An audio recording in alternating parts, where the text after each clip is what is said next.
The stained glass windows of St. Patrick's Cathedral threw fractured light across 500 of the most dangerous people in New York, and every single one of them was smiling. They were the wrong kind of smiles. The kind that senators wore when they were about to vote against you. The kind that capos wore when they had already decided where your body would be buried. On the second pew from the front, a federal judge nodded politely at a man he had sentenced to 12 years in prison a decade earlier. 3 rows behind them, the head of the Colombo family sat with his hands folded in his lap like a man praying. Though everyone in that cathedral knew Salvatore, Colombo had not prayed a single sincere word in 40 years. The organ music swelled. The candles burned. And at the altar, wearing a midnight blue suit that had been hand-stitched in Milan by a tailor who had dressed 3 popes, stood Dante Marchetti, the most feared man on the eastern seaboard, about to marry his enemy's daughter. Standing 3 feet behind him, holding the 12-foot Vera Wang train of a bride nobody had bothered to look past, was a woman nobody in that cathedral had ever noticed. Her name was Delilah Cross. She was 26 years old. She wore a plain black maid's uniform because nobody had thought to give her anything else. Her dark hair was pulled back into a severe knot.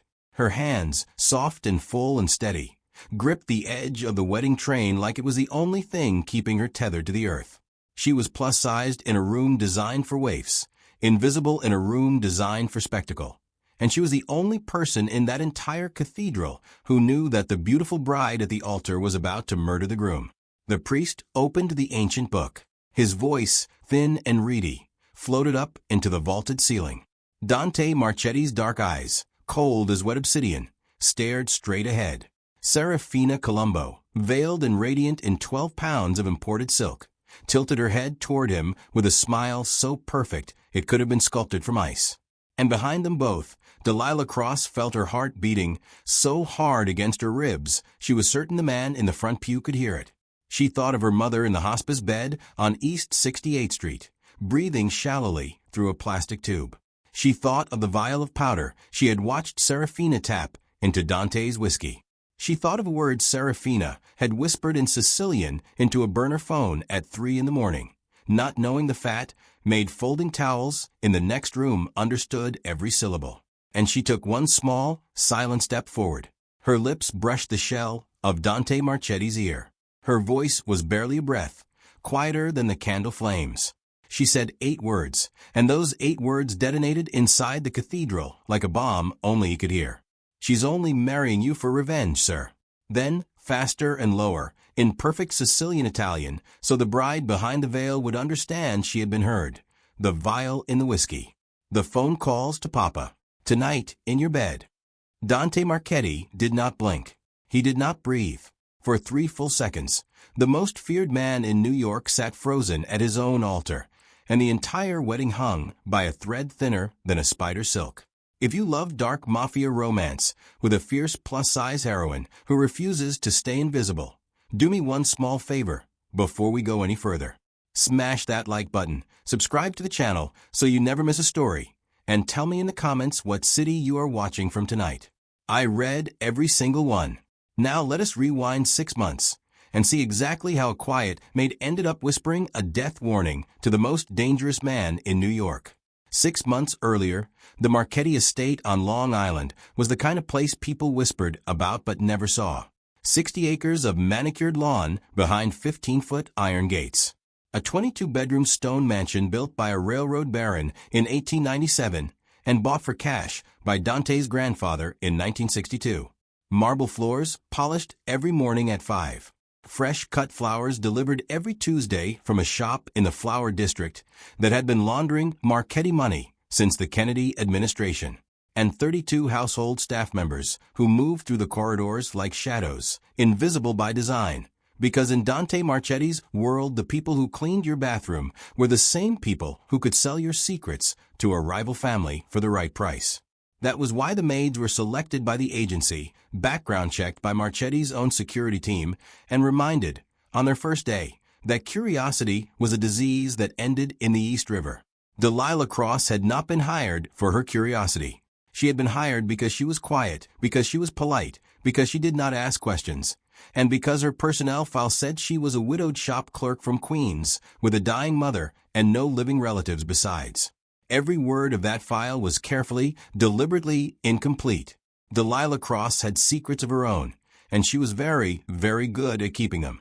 What the Marchetti agency file did not say about Delilah Cross was that 4 years earlier, she had been one of the youngest forensic accountants ever hired by Kessler and Vance, the Manhattan firm that quietly audited half the Fortune 500. She had graduated top of her class from NYU Stern at 22, been headhunted before her diploma was in the frame, and by 24 she was tracing offshore accounts for federal prosecutors who did not know her name and never would. She had a mind like a scalpel. She could look at a spreadsheet the way other people looked at a photograph and see the missing person in the frame. She noticed things. She had always noticed things. It was both her gift and, as she was about to learn inside the walls of the Marchetti mansion, the thing that would nearly get her killed. She had walked away from all of it 18 months earlier when her mother collapsed in the kitchen of their small apartment in Astoria, and the doctors used the word pancreatic in the same sentence as the word stage 4. Delilah had cashed out her savings inside a week. She had sold the used Honda.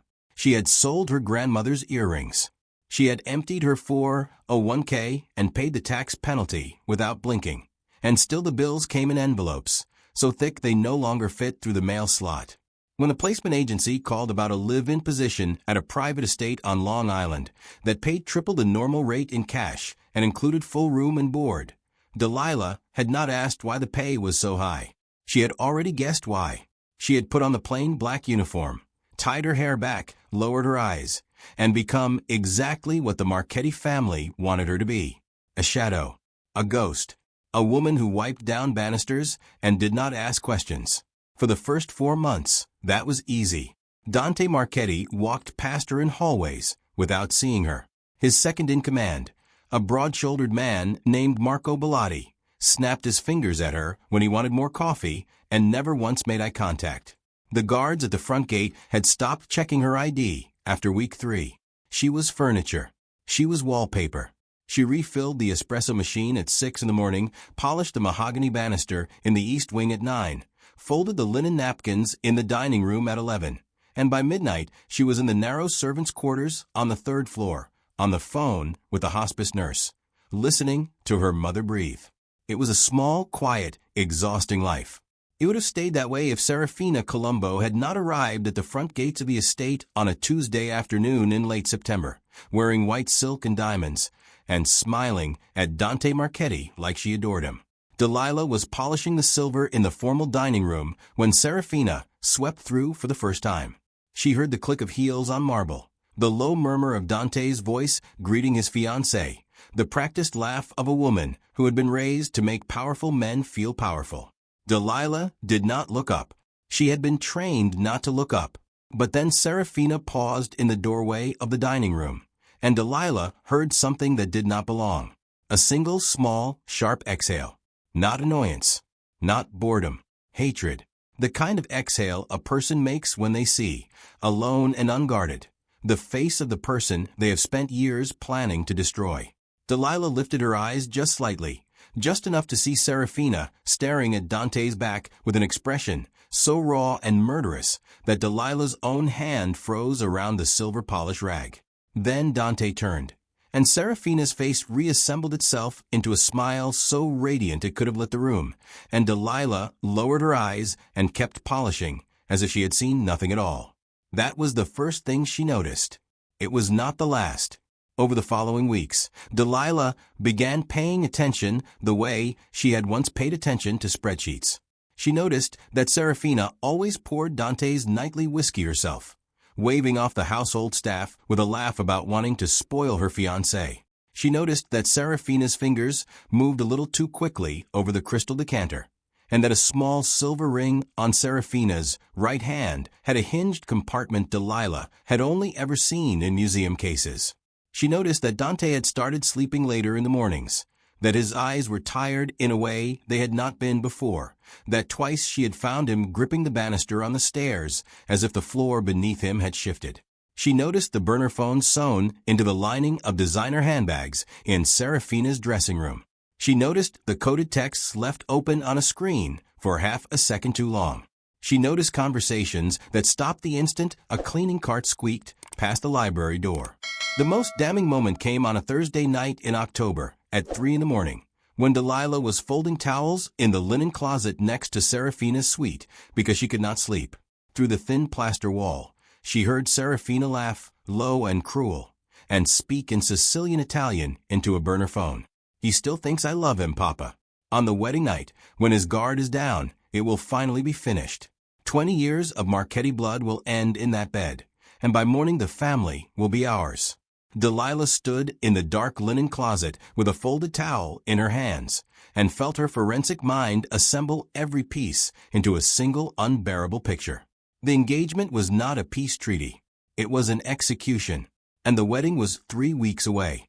Delilah did not sleep that night. She sat on the edge of her narrow bed in the servants' quarters on the 3rd floor, her hands wrapped around a mug of tea that had long gone cold, and she tried to think the way she had once thought at Kessler and Vance. Break the problem into pieces. Identify the exposures. Map the escape routes. But every route she mapped led to the same wall, and the wall had her mother's name written on it. If she went to the police, she was a maid with no evidence accusing the daughter of the Colombo family of conspiracy to commit murder, and her mother's hospice bills would stop being paid inside a week. If she went to Dante directly, she was a housekeeper making an accusation against his fiancée 3 weeks before the largest political wedding in the tri-state area, and she would be dismissed, blacklisted, and probably found floating in the Hudson before her mother's next morphine drip. If she said nothing, a man died in his own bed. She stared at her cold tea until the sun came up, and she did not have an answer. She tried, first, the quiet way. She wrote a note on plain paper in block letters, unsigned, warning that the Colombo bride was not what she seemed and that his whiskey should be tested. She slipped it under the door of Dante's private study on a Monday morning when she knew he was in the city. That afternoon, she watched from the hallway as Marco Bellotti unlocked the study, picked up the note, read the first line, laughed once, and dropped it into the wastebasket without finishing it. Delilah retrieved the note from the wastebasket that night. She burned it in the servant's kitchen sink. She tried, second, the direct way. She waited outside Marco's office the next morning, twisted her apron in her hands, and told him in the quietest voice she had that she had overheard something concerning about Miss Colombo. Marco did not even set down his coffee. He looked her up and down with the specific dismissive glance men in his world reserved for women who were neither useful nor decorative, and he told her to go scrub a toilet, sweetheart, and stay in her lane. He said it kindly, almost pleasantly, the way you might explain to a small child that the stove is hot. Delilah nodded, said yes, sir, and walked back to the linen closet, and she sat on the floor between the folded sheets for a full 10 minutes with her fists pressed against her eyes before she got up and went back to work. She had exactly 2 weeks left. She had no allies. She had no evidence anyone in this house would accept. And every night she watched Serafina laugh and pour whiskey and press her lips against the temple of a man who was being slowly poisoned in his own home. And every night Delilah went upstairs and called the hospice and listened to her mother breathe. And she thought, what kind of daughter am I if I let a man die to keep her alive? And what kind of daughter am I if I let her die to save a stranger? There was no clean answer. There was only the ticking of a clock she could not stop. And then, 13 nights before the wedding, everything changed. It was almost 2 in the morning. Delilah was in Dante's study on the 2nd floor of the East Wing because she had learned that he was almost never in it after midnight, and it was the one room in the house where she could think. She was running a soft cloth along the edge of the mahogany desk when the door opened behind her, and Dante Marchetti walked into his own study wearing a black shirt half unbuttoned, a tumbler of scotch in his hand, and the loose, unguarded posture of a man who had not expected to find anyone else awake. He stopped in the doorway. He looked at her the way a man looks at a piece of furniture he has just noticed has eyes. Delilah froze, cloth in one hand, and lowered her gaze immediately to the floor. She said quietly that she was sorry, sir, she would leave at once. But Dante did not tell her to leave. He walked slowly to the leather chair behind his desk, sat down heavily, set the tumbler on a coaster, and studied her face for a long moment, as if he were seeing it for the first time, which of course he was. "What is your name?" he said. His voice was low and rough with something that was not quite tiredness. "Delilah, sir. Delilah Cross." He repeated it. He said it slowly, the way a man tastes a word he has not encountered before. Delilah.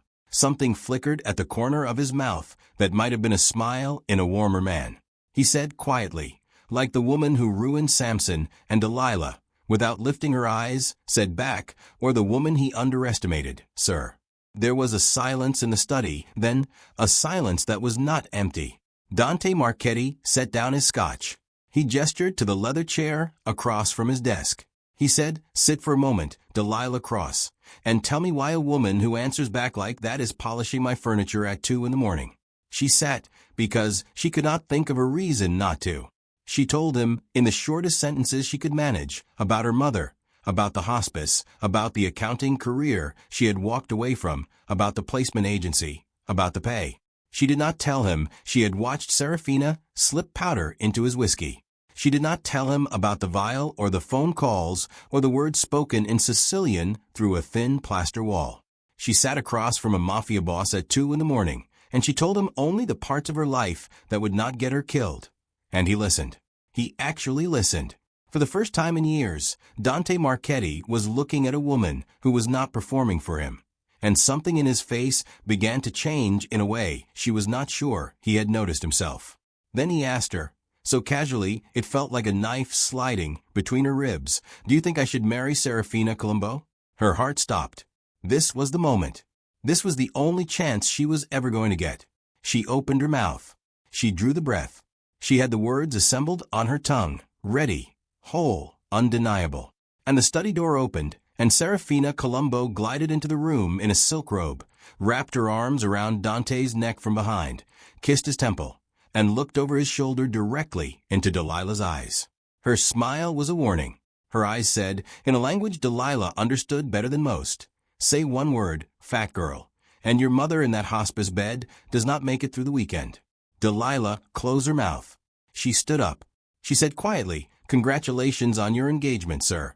And she walked out of the study with her hands shaking, so hard the polishing cloth slipped from her fingers in the hallway, and she did not stop to pick it up.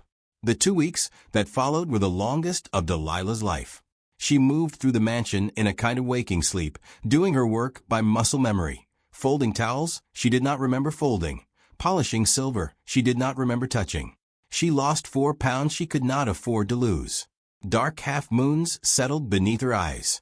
She stopped calling the hospice at midnight because she could not bear to hear her mother's breath and think, "She is alive because I am letting a man die."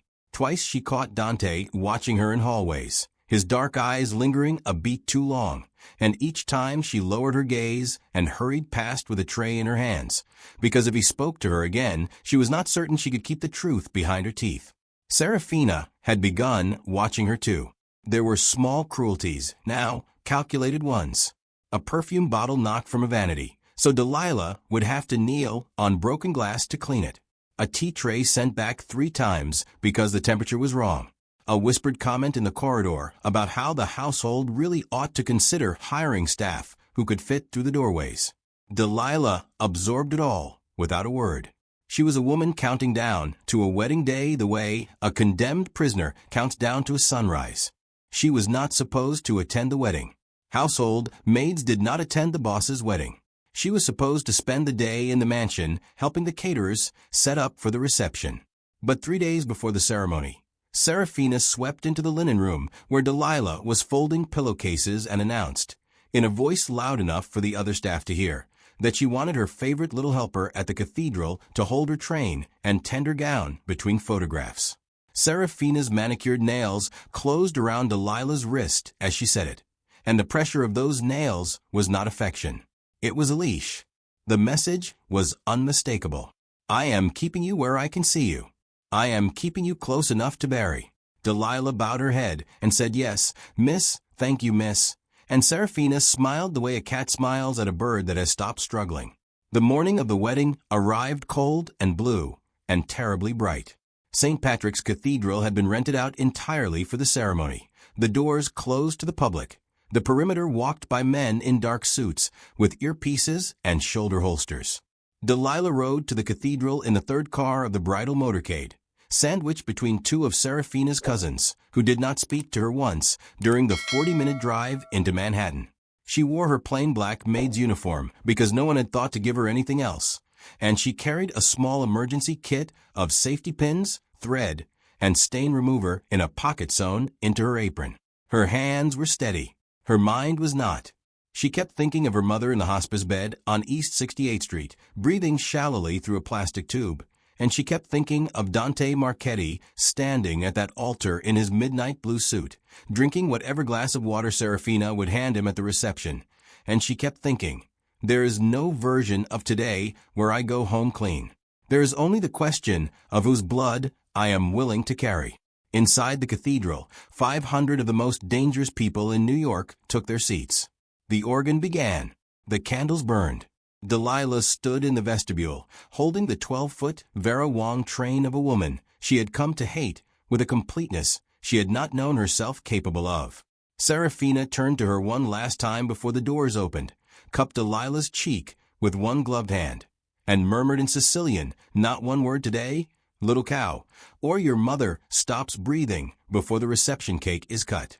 Then the doors opened, and the wedding march began, and Serafina Colombo glided down the aisle of St. Patrick's Cathedral on a cloud of imported silk, and Delilah Cross trailed behind her like a shadow no one saw.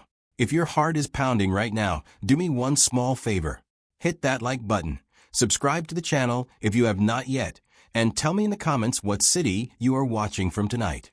Every comment matters to me. Now let us walk to the altar, because everything is about to change. The aisle was 147 feet long. Delilah counted every step. She watched the back of Dante Marchetti's head grow closer, the sharp line of his shoulders in that midnight blue jacket, the small nick at the base of his hairline where his barber had shaved a little too close. She thought about how easily a man that size could be poisoned in his own bed. She thought about how quiet a knife could be in the dark. She thought about the vial in the silver ring, and the burner phone sewn into designer handbags, and the way Serafina had laughed into a phone at 3 in the morning about ending 20 years of Marchetti blood between silk sheets. And with every step down that aisle, the thing inside Delilah's chest that had been a whisper for 6 months began, quietly, to become a scream. They reached the altar. Serafina let go of her father's arm. Dante turned to face his bride. Delilah stepped back with the train, arranging it around Serafina's feet with practiced hands. And as she straightened, she caught Dante's eyes for 1/2 second across the altar rail. He did not smile. He did not blink. But something in his gaze snagged on hers the way a thread catches on a nail. And for that 1/2 second the noise of the cathedral fell away, and she remembered him saying her name in the study at 2 in the morning. Delilah, like the woman who ruined Samson, or the woman he underestimated. She lowered her eyes. She stepped back into the shadows behind the bride. She waited. The priest opened the ancient book. His voice, thin and reedy, floated up into the vaulted ceiling. He spoke of union and of covenant, of 2 great families joined in peace, of a love blessed by God and by history. And Delilah stood 3 feet behind the bride with her mother's face burning behind her eyelids, and her fingernails cutting half-moons into her palms. The priest turned the page. He drew a breath. He spoke the words she had been counting toward for 13 days. If any person here knows of any reason why these 2 should not be joined in holy matrimony, let them speak now, or forever hold their peace. The cathedral held its breath. The candles burned. Delilah Cross stepped forward. She took one small silent step. Her plain black shoes made no sound on the marble.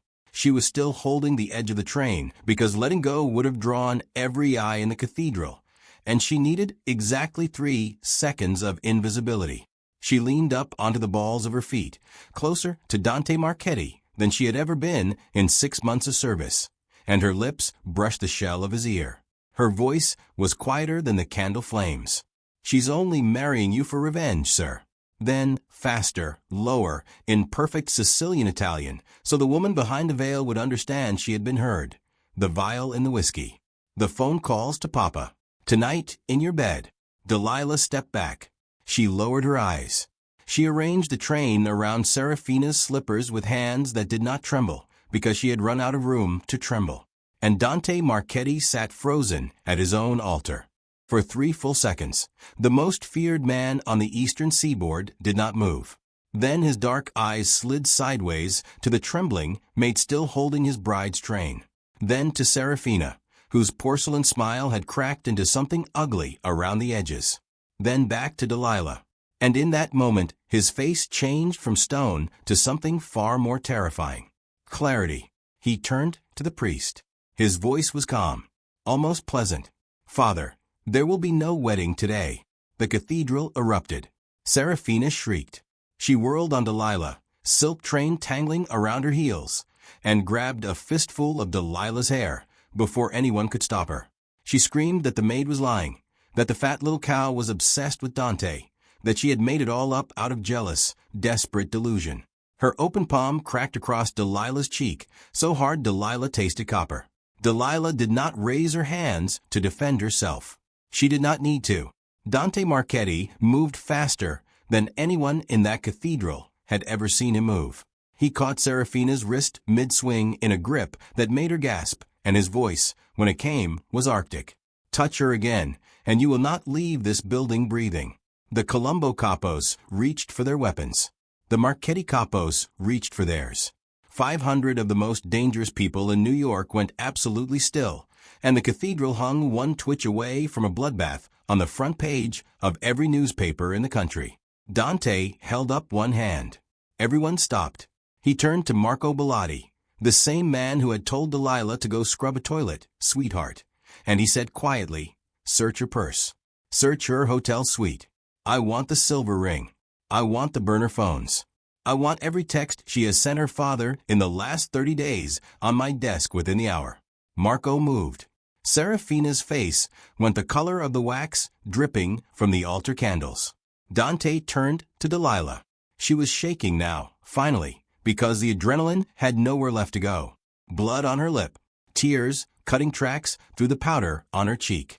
Still holding, absurdly, a crumpled edge of a wedding train that would never make it to a reception. He looked at her the way he should have been looking at her for 6 months. Like she was the only real thing in the room.